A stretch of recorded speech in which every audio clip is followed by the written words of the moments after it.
กิจกรรมสมบูรณ์ความเพียร3สิ่งความเพียรFreedom Roadรหัส178ครั้งที่28วันที่28เดือน5พุทธศักราช2569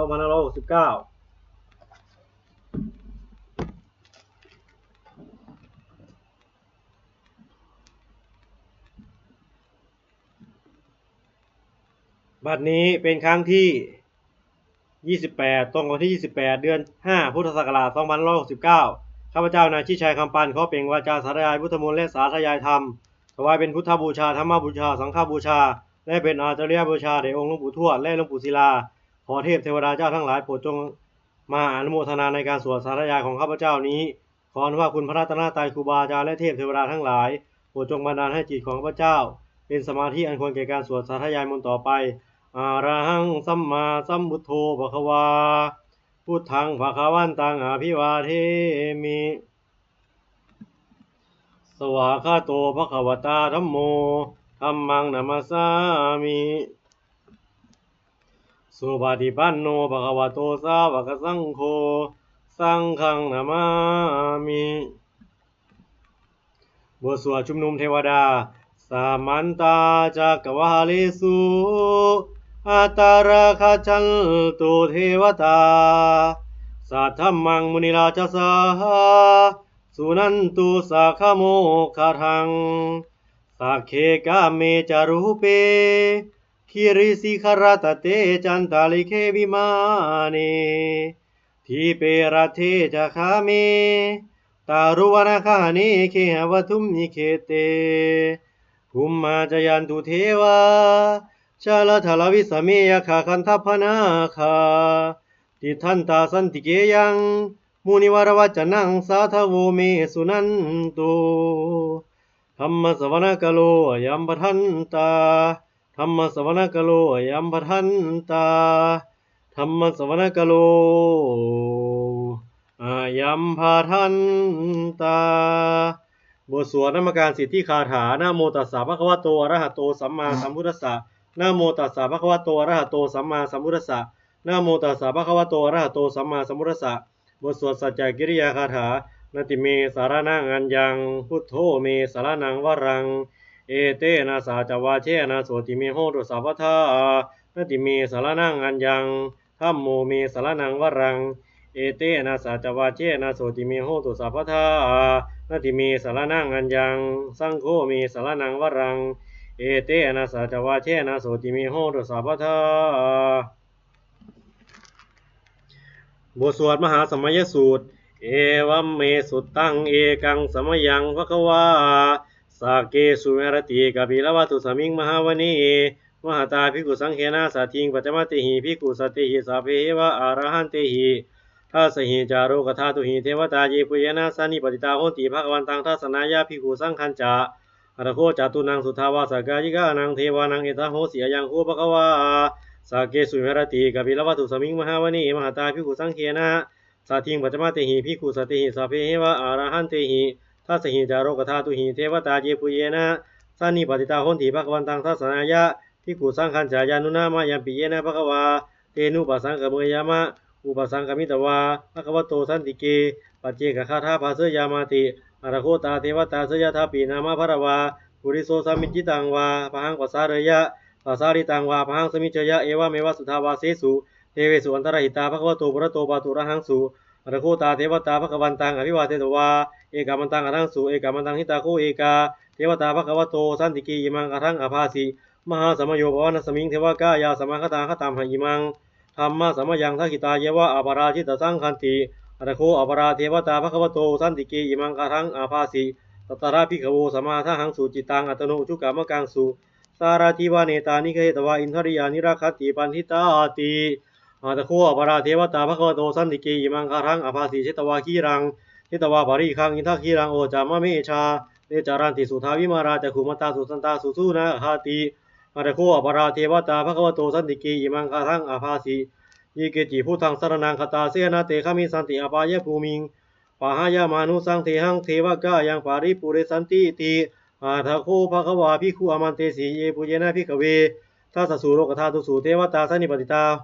โหติตถาคตังทัสสนายาภิกขุสังคัญจะเยปิติภิกขเวอเหสุงอติรมัฏฐานังอรหันโตสัมมาสัมพุทธา ติสัมปีภควันตานังเอตาปรมาเยวะเทวตาสันนิปติตามเหสุงเสยธาปีมหังเอตระหิเยปิเตภิกขเวปวิสันติอนาคตมัฏฐานังอรหันโตสัมมาสัมพุทธาติสัมปีภควันตานังเอตาปรมาเยวะเทวตาสันนิปติตาปวิสันติเสยธาปีมหังเอตระหิอาจิกิสามิภิกขเวเทวกายานังนามานิกิตยิสามิภิกขเวเทวกายานังนามานิเทสิสามิภิกขเวเทวกายานังนามานิตังสุนาถาสาธุกังมนสิกาโรธาภาสิสามิติเอวัมพันเตติโคเตภิกขุภควโตปัจจโสตุมะขวาอิตถาโวจาสิโลกามนุกัสสามิยถาภูมาตถาสิตาเยสิตาคิลคัพพารังปหิตตาสมาหิตาอุตุสิหาวาสัลลินาโลภังสาปิสัมพุโนโอทาตมานาสาสุทาวิปัสสนามนาวิราพิญโยปัจจสเตยตมิยตพิญโยปัจจสเตยตวาวเนกปิระวัทเวตโตมันตยิสัทธาสาวเกสัตเนรเตเทวกายาอภิกันตาเตวิชานาถาภิกขโวเตจะอาตปะมะกรุงสุตวาพุทธสาสาสนังเตสัมภาตุระหุญานังอมนุสานาทัสนังอาเบเกสัตตมัตขุงสหสังอาทาสัตริงสตังเอเกสหสานังอามนุสานามัตสุงอาเบเกนันทมัตขุงทิสาสภาพุตตาหุงตันจัสสะพังพิญญยวาวกิตวานะจักขุมาตโตมันตยิสัทธาสัทธาสาวเกสัสเนรเตเทวกายาอภิกันตาเตวิชานาถาภิกขวุยิหวังกิตยิสามิหิราหิอนุปุปโสสัตตาสหสายขานานัตวานิโนสัตตาสหสาวายขาคุมากปิลวัทวาอิทิมันโตชุติมันโตอนามันโตยสัสสิโนโมทมานาอภิกามุภิคุนังสมิติวานังชาสหสาเหมวตายขานานัตวานิโนอิทิมันโตชุติมันโตอนามันโตยสัสสิโนโมทมานาอภิกามุภิคุนังสมิติวานังตตากิราติสหสายขานานัตวานิโนอิทิมันโตชุติมันโตอนามันโตยสัสสิโนโมทมานาอภิกามุภิคุนังสมิติวานังอิเจเตโสรสสหสายขานานัตวานิโนอิทิมันโตชุติมันโตอนามันโตยสัสสิโนโมทมานาอภิกามุภิคุนังสมิติวานังเวสามิตาปัจจสัตายขานานัตวานิโนอิทิมันโตชุติมันโตอนามันโตยสัสสิโนโมทมานาอภิกามุภิคุนังสมิติวานังกุมพิโรราชหิโกเวบุรัสสานิเวสนังพิญโยนังสัตตาสหสังยขานังปริรูปาสติกุมพิโรราชหิโกโสปะคาสามิติวานังปุริมันจาที่สังราชาทัตตะโถปัสสาสติคันธพานังอธิปติมหาราชายสัสสิโสอุตปิตสาภโหอินทมานามหาภรายที่มันโตชุติมันโตอนามันโตยสัสสิโนโมทมานาภิกามุภิคุนังสมิติวานังท้าขีนันจาที่สังราชาวิรุณโหตปัสสาสติกุมานาธิปติมหาราชายสัสสิโสอุตปิตสาภโหอินทมานามหาภราอิทิมันโตชุติมันโตอนามันโตยสัสสิโนโมทมานาภิกามุภิคุนังสมิติวานังปัจจิมันจาที่สังราชาวิรูปโคปัสสาสตินาคนังธิปติมหาราชายสัสสิโสอุตปิตสาภโหอินทมานามหาภราอิทิมันโตชุติมันโตอนามันโตยสัสสิโนโมทมานาภิกามุภิคุนังสมิติวานังอุตารัญจาที่สังราชากุเวโรตปัสสาสติยะคานังธิปติมหาราชายสัสสิโสอุตตปิตสาภโวอินทมานามหาภราอิทิมันโตชุติมันโตอนามันโตยสัสสิโนโมทมานาภิกามุภิคุนังสมิติวานังปุริมาที่สังทัตตะโถทักขินนาวิรุณโกอาจิเมนาวิรูปโคกุเวโรอุตรังที่สังจาตาโรเตมหาราชาสามันตาจตุโรทิสาทัทลมนาทั้งสุวรรณีกปิลวัตเวเตสังมายาวิโนทัสสาคูวจนิกาสัทธามายากุเตนทุเวเตนทุวิภูจาวิภูโตสหจันทโนกามาเสโทจะกินุคันทุนิคันทุจะปานาโทปามันโยจะเทวสุโตจะมาตาริจิตาเสโนจะคันทโพนโรราชาชโนสาโพอาคูปัจจสิโคเจวาติมหรูสุริยวาจสายเตจันเยจาราชาโนคันธภาสหราชุพิโมทมานาภิกามุภิคุนังสมิติวานังอาราคูนาภาษานาคาเวสราสหตาชกากัมพลสัตตาอาคูปัญญคาสหายาติพิยมุนาทัตตลัทธาจะอาคูนาคายสัสสิโนเอราวโนมานาโคโสปะคาสมิติวานังเยนาคาราเชสหสาหาราติทิพาทิชาปขีวิสุทธจักขูเวหายสาเตวานามาจปาตาจิตราสุปนาอิติเตสนามังอาภยันตถานาคาราชานามาสีสุปนโตเขมมกาสีภูโตสานาหิวาจาหิปาวหายันตานาคาสุปนาสารนามกังสุภูทังชิตาวชิลหาเทนะสามุทังอสุราสิตาภาตโรวัสวะเสเตอิทิมันโตยสัสสิโนการะกัญชามหาปิสมาอสุราธนเวนัสสาเวปจิตติสุจิตติจาปหาราโทนโมติสหสัตตัญจาภาริปุตตานังสัพเพเวโรจนามกาสนาหิตวาภาริงเสนังราหูธมุปะขมุงสามโยธานิพัทธันเตภิกขุนังสามิติงวนังอาโปปัทวีอาโปจาเทวาปัทวีจาเตโชวาโยตถาขมุงวารุณาเทวาโสโมจยสัสสาสหเมตตากรุณากายิกาคูเทวายสัสสิโนทัสสิเตยทากายาสเพนันตวานิโนอิทิมันโตชุติมันโตอนามันโตยสัสสิโนโมทมานาภิกามุภิคุนังสมิติงวนังเมธุจาเทวาสหรีจาสมาจตุเวยมา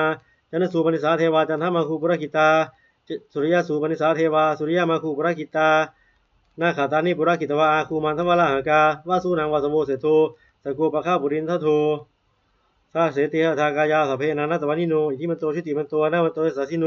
โมทมานาภิกามุภิกุณังสมิติวานังอาราคูสาอาราคูสาภูเทวาชลมาคิสิการิวะอริสกาจาโรชาจะอุมาบุพวาสิโนวรุณาสาธรรมาจาอาจุตาจาเนชกาสุเลยะลุจิลาอาคูวาสวะเนสิโนทัสเสติหทากายาสัพเพนันตวันิโนอิทิมันโตชุติมันโตนามันโตสัสสิโนโมทมานาภิกามุภิกุณังสมิติวานังภาคีนันจะ มหาสมณามหาสมณามนุสามานุสุตมากิทาปัทุสิกาอาคูมโนปัทุสิกาหาราคูหารโยเทวาเยจารุอิตวาสิโนปาระคามหาปาระคาอาคูเทวายสัสสิโนทัสเสติหทากายาสัพเพนันตวันิโนอิทิมันโตชุติมันโตนามันโตสัสสิโนโมทมานาภิกามุภิกุณังสมิติวานังสุกรากรุมหาอรุณาอาคูเวคณสาสหะโอทาขายหาปมุขาคูเทวาวิจักขณาสัทธามตาหารักขชานิสกาจยสัสสิโนธนยังอาคาปัจจุโนโยทิสาวิสติทัสเสติหทากายาสัพเพนันตวันิโนอิทิมันโตชุติมันโตนามันโตสัสสิโนโมทมานาภิกามุภิกุณังสมิติวานังสุกรากรุมหาอรุณาอาคูเวคณสาสหะโอทาตขายหาปมุขาคูเทวาวิจักขณาสัทธามตาหารักขชามิสกาจยสัสสิโนธนยังอาคาปัจจุโนโยทิสาอภิวิสติทัสเสติหทากายาสัพเพนันตวันิโนอิทิมันโตชุติมันโตนามันโตสัสสิโนโมทมานาภิกามุภิกุณังสมิติวานังเคมียาดุสิตายามะกัทกาจยสัสสิโนสัมพิตการามะเจตาโสตินามาสาอาสวาอิมานาลติโนอาคูอาทัคูปารานิมิตาทัสเสติหทากายาสัพเพนันตวันิโน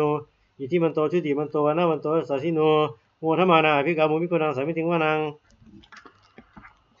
สัทเทเตเทวานิกายาสัพเพนันตวันิโนนานันวาเยนะอาคาจุงเยจันเยทัสสิสาสหะปาวุตชาติมัคคีรังโอคตินนามนาสวังทักเคมุขตรังนาคังจันทังวาทิตาติตังสุภมาปรามโตจาปุตตาอิทิมโตสหะสนังกุมารโรติโสจาโสปะคาสมิติวานังสหสภามโรกานังมหาภามะพิจิตติอุปาปโนชุติมันโตวิสมกายโยยสัตติโส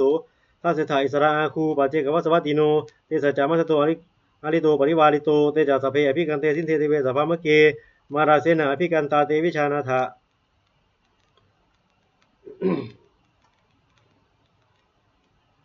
เตจาสเพอภิกันเตสินเทติเวสภามะเกมาราเสนาอภิกามิปัสสะกนาสามันทิยังเอถาคันธาถาพันธาราคินาพันธมัตโวสามันตาบริวารเรถามาวุมุติตากุจินังอิทิตถามหาเสโนกันหาเสนังอเปสยิปานินาตารมหาจะสรังกัตเประวังยะธาภูสโกเมโคธนยันโตสวิจุโก